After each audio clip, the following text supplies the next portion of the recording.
उमा अग्रवाल। कहाँ की रहने वाली हैं आप? मैं तो गाजियाबाद इंदिरापुरम गाजियाबाद की रहने वाली। के रहने वाले। मैम अभी एक घटना हुई है महाराष्ट्र के नागपुर में, जहाँ पर पत्थरबाजी हुई है।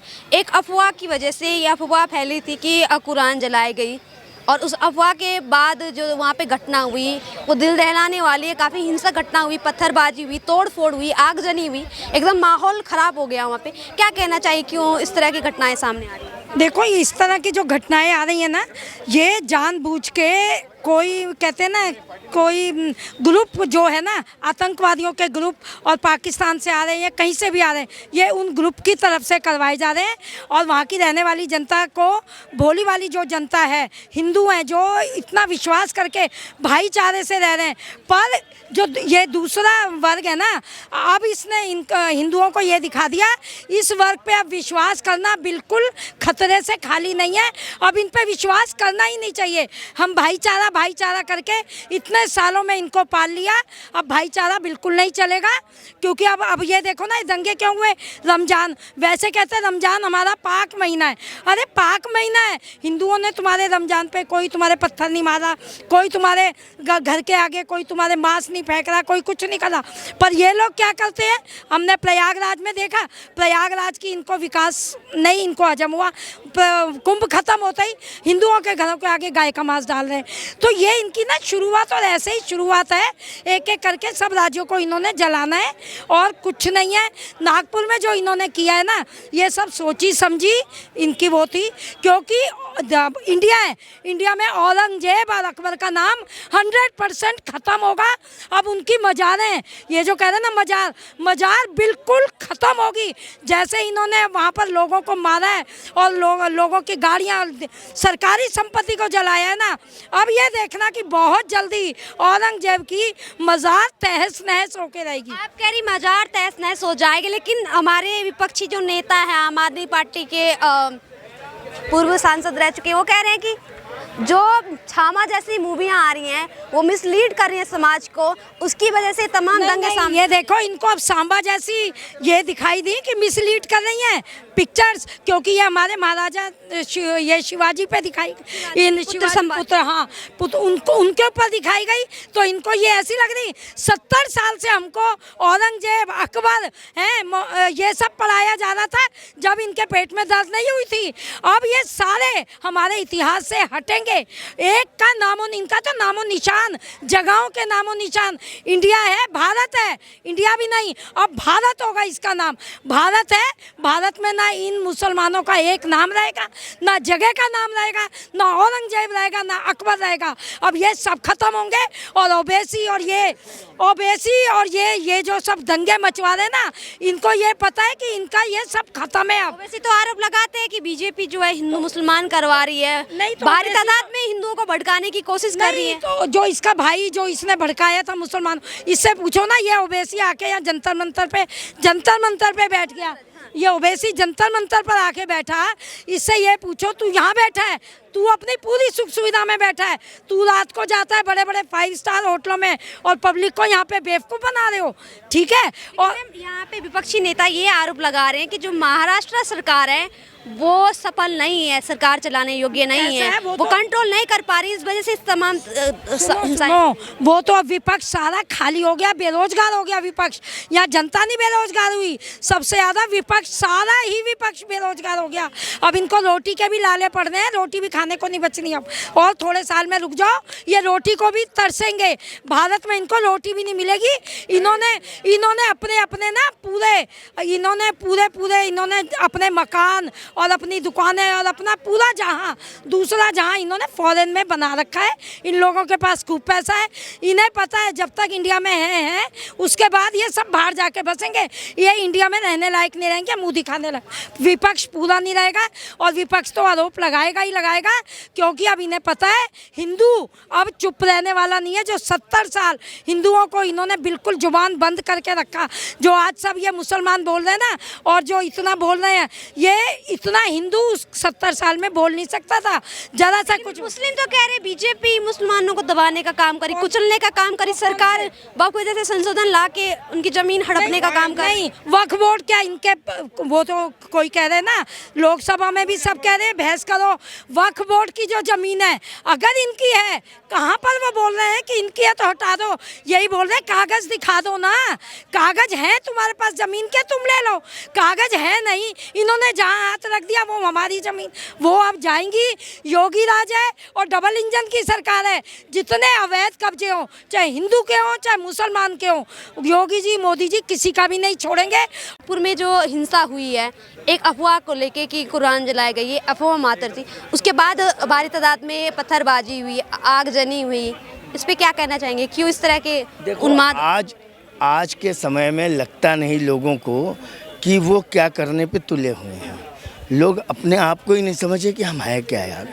अब बिना मतलब का जो है कि आप दंगे फसाद करो, लड़ाई झगड़ा करो, पत्थरबाजी करो, किसी के धर्म का अपमान करो, किसी को गालियां दो, क्या ये अच्छा है? ये सभ्य समाज की बातें हैं। आज पूरा विश्व जो है कि हमको देख रहा है कि हम कर क्या रहे हैं। छोटी छोटी सी बातों के लिए आप लड़ रहे हो, तो इन चीज़ों से तो बचना चाहिए ना। देश के नेता हमारे कहाँ है? वो तो कुछ बताते ही नहीं है कि भाई ये काम मत करो, काम मत करो। जो काम सरकार के अंडर में, जो काम प्रशासन के अंडर में, उस काम को प्रशासन को औरंगजेब की कब्र को लेके इतनी आपत्ति क्यों हो रही है लोगों को? औरंगजेब से भारत वालों को क्या लेना देना है? औरंगजेब जब औरंगजेब की कब्र खोदने की बात की जा रही है, कहा जा रहा है कि औरंगजेब की कब्र हटा देनी चाहिए, कि एक जो मराठा समुदाय के लोग हैं उनकी भावना कहीं ना कहीं आहत होती हैं जब से छावा मूवी आए उसके बाद से लेके, या फिर इतिहास अगर पढ़े तो फिर इसमें आपत्ति क्यों हो रही है? 300 साल पहले औरंगजेब मर चुका, उसकी कब्र रहे या न रहे कोई फ़र्क नहीं पड़ता, वो तो दुनिया से चला गया ना। कहाँ है वो? अब उसको जो है कि उखाड़ के ज़िंदा कर रहे हो, निकाल करके औरंगजेब से आप क्या पूछोगे? कब्र खोद के क्या वो जीवित निकलेगा वहाँ से? विरोध इसी चीज़ का किया जा रहा है ना कि औरंगजेब की कब्र भारत में क्या कर रही है? अरे तो भारत सरकार का पूरा उसमें ये है, आपकी शक्ति है, आप औरंगजेब की कब्र को उठाओ, ले जाके समुद्र में डाल दो। कौन मना कर रहा है? कौन रोक रहा है? विरोध उसी चीज़ का हो रहा है कि कब्र खोदने की बात करने वाले पागल हैं। एक तरफ ये कह रहे हैं कि कब्र खोदनी चाह रही, उस चीज़ के लिए प्रदर्शन हो रहा है, दूसरी तरफ विरोध किया जा रहा है कि कब्र खोदने की बात क्यों कर रहे हैं? मेरे तो यही समझ में नहीं आता कि औरंगजेब के ख़ानदान का कोई एक नाम लेवा भी इस धरती पे मौजूद है भारत के अंदर? ये बताओ, औरंगजेब से लोगों को किस बात की मोहब्बत है? मेरे तो ये समझ में नहीं आता कि औरंगजेब से मोहब्बत किस बात की है, ये समझ में नहीं आता। न वो मेरा बाप है, न बेटा है, न कोई रिश्तेदार है, फिर मोहब्बत किस बात की है? एक शासक था, उसने भारत में शासन किया, उसके अत्याचार, उसके दुराचार, उसके जो अच्छे बुरे कर्म है सब पूरे इतिहास में दर्ज है। तो फिर उससे औरंगजेब से इतनी मोहब्बत किस बात की? सवाल है सर कि क्यों भारतीय मुसलमानों को इतनी तकलीफ क्यों हो रही है? भाई किसी को कोई तकलीफ नहीं हो रही है, किसी को कोई तकलीफ नहीं हो रही। आज भारत सरकार निर्णय ले ले कि औरंगजेब की जो वहाँ स्थान है, जो वहाँ पे दफन है, कब्र है, उसे उठा करके ले जा करके कहीं समुद्र में डाल देना है, भारत की धरती से हटा देना, कोई कुछ नहीं बोलने वाला है। फिर इसमें आपत्ति किस बात का, विरोध किस बात का? अब जो चीज़, जो मूल मुद्दे हैं, असल चीज़ देखो मैं बता रहा हूँ, जो देश के मूल मुद्दे हैं, जो मूल परेशानी है, उसके लिए तो कोई आवाज़ नहीं उठा रहा है। गाय को माता मानते हो, गाय को पूजा करते हो, गाय के लिए न तो सरकार कोई कानून बना रही है, न गौ भक्त सड़कों पे आ रहे हैं। एक औरंगजेब को लेकर के आप पीछे पड़े हो, इतने ही आप आंदोलन, धरना, प्रदर्शन गाय के लिए करो, तो ये जो गाय सड़कों पे बिखर रही है, मर रही हैं, और जो बूचर खानों में गौ हत्या हो रही है, आज भारत के 8-10 राज्यों में खुलेआम गौ हत्या हो रही है। सरकार उस पर कानून नहीं बना रही है, सरकार उस धर्म की रक्षा नहीं कर रही है। सरकार भारत के जो कि मूलवासी हैं, जो कि बहुत बड़ी संख्या में जो हिंदू हैं, उनकी आस्थाओं का सम्मान नहीं कर रही है। गाय को राष्ट्रमाता घोषित नहीं कर रही है, वो उस मुद्दे को एक किनारे रखे हुए है। यहाँ औरंगजेब को लेकर के जो है कि विश्व हिंदू परिषद, तो फलाने ढिकाने, बजरंग दल, ये लोग सड़कों पर आ रहे हैं। अरे गाय को बचाओ ना यार, गाय को बचाओ ना, गाय के लिए आप लड़ो ना। कि गाय की 10 राज्यों में हत्याएं क्यों हो रही है? देश गरीबी भुखमरी में क्यों जा रहा है? रोजगार नहीं है, पहनने को कपड़े नहीं है, खाने को रोटी नहीं है, चले औरंगजेब की कब्र खोदने। अरे खोद डालो कब्र, उसके अंदर क्या सोना चांदी हीरे जवाहरात मिलेंगे? अरे एक ढेला भी नहीं मिलने है उसके अंदर से, औरंगजेब के अंदर से। अरे खोदना है तुम्हें तो उन जगहों की खेतें खोदो ना, उनको जोतो ना जहाँ से अनाज निकलेगा। औरंगजेब से लेना देना क्या है? आप किसी को जो है कि गालियाँ दोगे, किसी को परेशान करोगे, किसी को जो है कि आप नुकसान पहुँचाओगे, उस नुकसान से फ़ायदा क्या? क्या देश हित में है? औरंगजेब का कब्र खोदना यदि देश हित में है तो चलो पहला कुल्हाड़ी लेके मैं चलता हूँ। देश हित में है राष्ट्रमाता गाय को बनाना, देश हित में है गाय की रक्षा करना, देश हित में है कि लोगों को रोजी रोजगार नौकरी कैसे मिले, देश हित में है कि लोगों महंगाई कैसे कम हो, देश हित में है कि लोग अच्छी जीवन स्वास्थ्यपूर्वक जीवन कैसे जिए। अब दिल्ली में 1 महीने हो गए सरकार बने हुए, 1 महीने हो गए ना दिल्ली की सरकार बनी, एक भी काम आप बताइए कि दिल्ली का इस सरकार ने कोई किया हो या किसी काम को आगे बढ़ के करने की कोशिश की हो। इस पे बात नहीं होगी। मुद्दे को भटकाने के लिए औरंगजेब के पास पहुंच जाओगे, औरंगजेब का मामला शांत होगा कहीं और पहुंच जाओगे।